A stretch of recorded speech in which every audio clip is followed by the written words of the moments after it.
49ers fans, lock in right now because this is not your average offseason update. This is not one of those slow, sleepy March stories you scroll past and forget about 5 minutes later. No, this feels different. This feels like a contender looking in the mirror and realizing the pressure is no longer coming. The pressure is already here. The pressure is sitting in the building. The pressure is in every contract decision, every rumor, every roster gap, every move the front office makes or refuses to make. And if you're part of the faithful, if you've been riding with this team through all the near misses, all the heartbreak, all the almost moments, then you already know what this is really about. This is about the Super Bowl window. This is about whether the Niners are truly attacking it or whether they're starting to let precious time slip right through their fingers. Because let's be honest, when you're San Francisco, nobody cares about pretty good.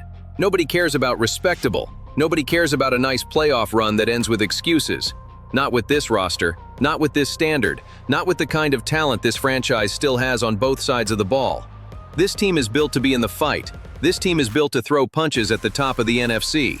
But if you want to stay in that fight, you cannot afford to get cute with major problems. And right now, the 49ers have some major problems staring them right in the face. Let's start with the biggest one, because this is where the entire conversation gets real in a hurry. Trent Williams. Here's what we know. San Francisco had until Friday, March 20th, 2026, to pay his $10 million option bonus. And according to Adam Schefter, they chose not to do it. That is the fact. That is the headline. And the immediate effect is massive. His 2026 cap number jumps from just under $39 million to close to $47 million. Let that sink in for a second. $47 million on the cap for one player at left tackle. One of the most important positions on the field, yes. A future Hall of Famer, absolutely. But also a giant flashing warning sign that this situation is not exactly buttoned up. Now, does that mean Trent Williams is on his way out the door tomorrow? No, not necessarily. And if we're being fair, Schefter also reported that the 49ers are not overly concerned and are expected to keep trying to rework his deal ahead of the draft in April. So no, this is not a confirmed breakup. This is not some official divorce paper being slid across the table. But come on now, let's call this what it feels like. This feels like hitting the snooze button on a problem instead of actually solving it. This feels like pushing a giant issue down the road and hoping it gets easier later. And when you're dealing with a player like Trent Williams, easier later is not exactly how this works. Because here's why this gets uncomfortable for the Niners fast. Trent has leverage. Real leverage. Serious leverage. He still matters too much to this offense. He still matters too much to Brock Purdy. He still matters too much to the identity of this team up front.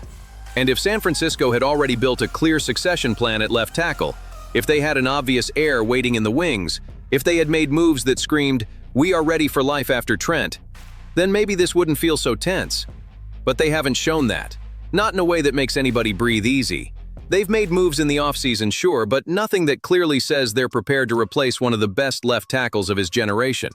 And if there is no real replacement plan, then Trent knows exactly what his value is. That's what makes this so fascinating.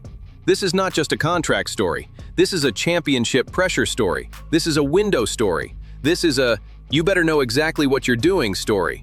Because when your quarterback needs protection, when your offense needs stability, when your team still thinks it can chase a title, you cannot casually play chicken with the blind side. That's not a luxury move. That's not a low-stakes negotiation. That's one of those decisions that can shape the entire season before the season even starts. And that is exactly why the Joel Bitonio conversation starts making so much sense, even if it's still only a rumor and not a confirmed move. Let's be disciplined here. There has been no official confirmation of talks between Bitonio and the 49ers. That matters. We're not going to blur the line between reporting and speculation. But if you're looking at this roster honestly, if you're looking at the current state of the offensive line, if you're looking at the uncertainty around Trent Williams and the questions on the left side, then tell me this name doesn't jump off the page. Bitonio is still unsigned.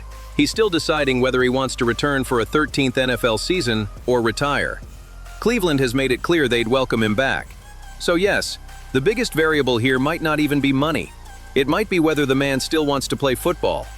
But if he does want to keep playing, why wouldn't San Francisco make sense? Why wouldn't a win-now team with real offensive line concerns, real pressure, and a quarterback it needs to protect take a serious look at a veteran guard who can still flat-out get it done? And the numbers are part of why this rumor hits. ESPN recently pointed out that Bitonio had a 96.4% pass block win rate in 2025, which was the third best mark among qualified guards, while allowing only 2 sacks. That is elite-level pass protection. That is not washed-up veteran production. That is not some ceremonial final-year body. That is the type of profile that instantly becomes attractive if your goal is to raise the floor and the ceiling of your offensive line without putting all your eggs in the draft basket. Because let me ask you something. Does this feel like the kind of season where the 49ers should be sitting back and hoping a rookie fixes everything? Does this feel like the time for patience and long-term experiments? Or does this feel like the time to act like a contender that understands the urgency of the moment?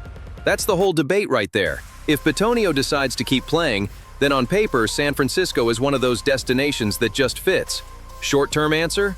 Absolutely. Long-term foundation? Probably not.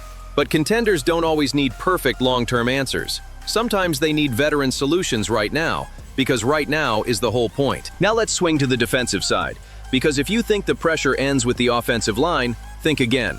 The pass rush situation is a real problem, and it got even worse with Bryce Huff's shocking retirement at age 27. That is not a small development. That is not something you shrug off and tell yourself you'll deal with later. This was already a unit that needed help. Now the hole is even bigger. Yes, Nick Bosa is expected back from the ACL tear, and that is obviously huge. A healthy Nick Bosa changes the math for any defense. But one star edge rusher does not erase all the concerns around the rest of the group. It just doesn't. And this is where the easiest move on the board might also be the smartest one. Bring back Clelin Ferrell on a cheap one-year deal. Simple, not flashy, not sexy, not the kind of move that wins the press conference. But football isn't about winning the press conference. It's about building enough depth and functionality to survive a season and make noise in January. Ferrell had 4 sacks in just 8 games with San Francisco after joining the team last November. 4 sacks in 8 games. That tied for the team lead in 2025, which tells you 2 things at once. 1, he actually gave them something.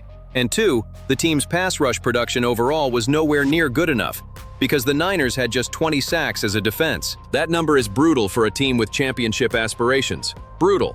So why not make the obvious move? Ferrell knows the system. He has already shown he can contribute in this environment. He also had meaningful snaps for San Francisco back in 2023 on a defense that went all the way to the Super Bowl. And if the rest of the league isn't exactly lining up to throw money at him, then why not bring him back on a low-risk veteran deal and at least give yourself another workable body on the edge before the draft arrives? It doesn't stop you from drafting pass rush help. It doesn't lock you into anything major. It just gives you protection against the board falling the wrong way and the free agent market drying up even more. That, to me, is what smart contender behavior looks like. Not every move has to be a blockbuster. Not every answer has to come with fireworks.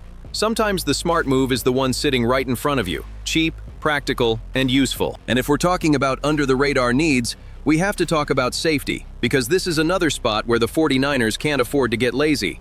Richard Sherman has already said San Francisco needs to improve at the position, and honestly, it's not hard to see why that opinion carries weight.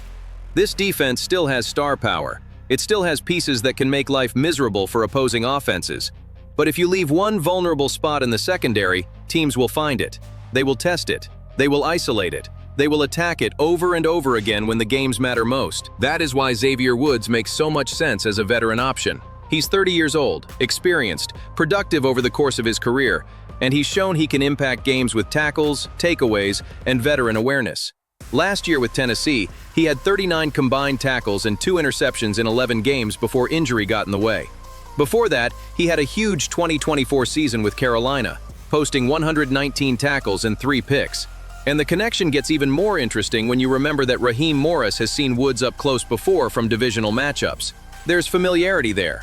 There's football logic there. And right now, San Francisco's safety room is leaning heavily on younger players like Malik Mustafa, Jair Brown, and Marquez Sigal. There's promise in that group. There's upside in that group. But if you are a team trying to win now, can you really afford to hand over the keys and just hope the growing pains disappear? Hope is not a strategy in a championship chase. Not at safety. Not in the back end. Not when one blown coverage can flip a playoff game on its head. A veteran like Woods wouldn't be a headline-chasing move. He'd be a stabilizer. He'd be the kind of addition that makes the whole defense feel more settled, more organized, more trustworthy when the pressure starts to rise. And that's really the story of this entire moment for the 49ers. It's not one move. It's not one rumor. It's not one player. It's the collection of all of it. Trent Williams is a pressure point. Joel Bitonio is a rumor that makes real football sense. Clelin Ferrell is the obvious low-cost answer for a pass rush group that needs help. Xavier Woods is a veteran fit for a secondary that could use more stability. Put it all together, and the message is clear. This roster still looks like a contender, but it also looks like a contender under pressure. A contender with an open window, yes, but also a narrowing margin for error. That's what makes this stretch of the offseason feel so important. These are the kinds of weeks we look back on later and say, that's where the tone of the season was set. That's where the front office either leaned into the urgency or drifted just enough to let the rest of the conference catch up. The 49ers still have the talent. They still have the expectations. They still have the ability to make this thing real.